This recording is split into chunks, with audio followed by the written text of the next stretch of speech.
Welcome back to Battleship Systems. This episode deals with medical devices found on battleships and also how the names of technology change once the devices they replace become extinct. Please check the errata page in the description. This big thing you keep food in to keep it cool is something people in 2024 would call a refrigerator. But it wasn't always called that.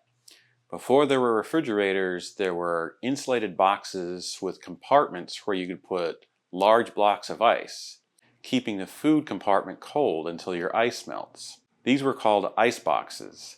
Now, when mechanical refrigerators replaced the ice box, people still use refrigerators as if they were ice boxes. So if you grew up calling it an ice box, you would eventually call a refrigerator an ice box.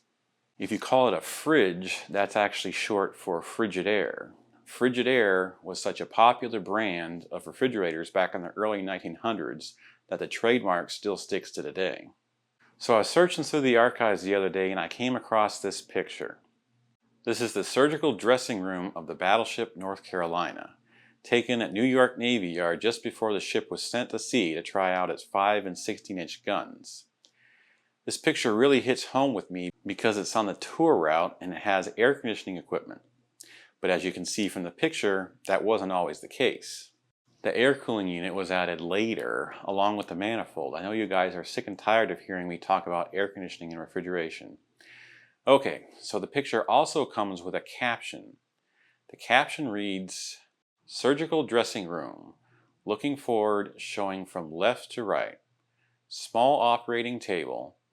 Door to scrub room, lavatory with shelf over, oven for baking arms and legs." Now these captions are known to have misspellings and landlubber terminology, but what could this actually be? As you can see, it's on wheels, so I hope they aren't expecting rough seas. Well, it turns out this is a shortwave diathermy machine. Now, I'm not a medical professional by any means, but it seems like it was used to reduce swelling and improve blood circulation in order to heal wounds. In fact, these devices are still used today. This particular one is a Libel Florsheim frequency-controlled shortwave diathermy unit. It works by sending radio waves through a patient's body in order to heat damaged tissue, much like how a microwave works, but with shortwave. If you remember back to Basics of Electricity 3, we can use induction to realign the molecules in a ferromagnetic material and produce a magnetic field. We can do something similar in animal tissue called inductive heating. This uses a coil to produce an electromagnetic field that induces eddy currents in the body's tissues. High conductivity tissues like blood and muscles will produce heat deep inside the body.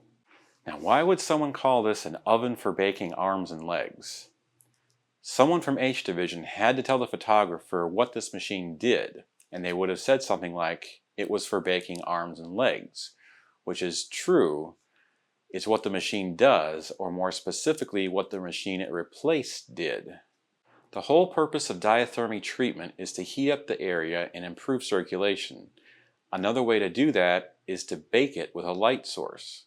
A surgical baker is a device that encloses many 60-watt bulbs and directs the light energy at the patient. In the 1940s, it was still common to use a surgical baker instead of a diathermy machine.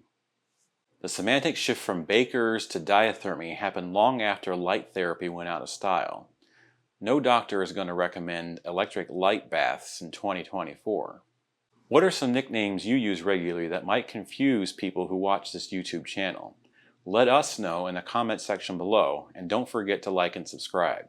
In lieu of donations to me, please consider donating to a battleship museum like the Battleship Iowa. There is a link in the description that'll bring you to the Pacific Battleship Center website where you can donate to the nonprofit organization. Thanks for watching.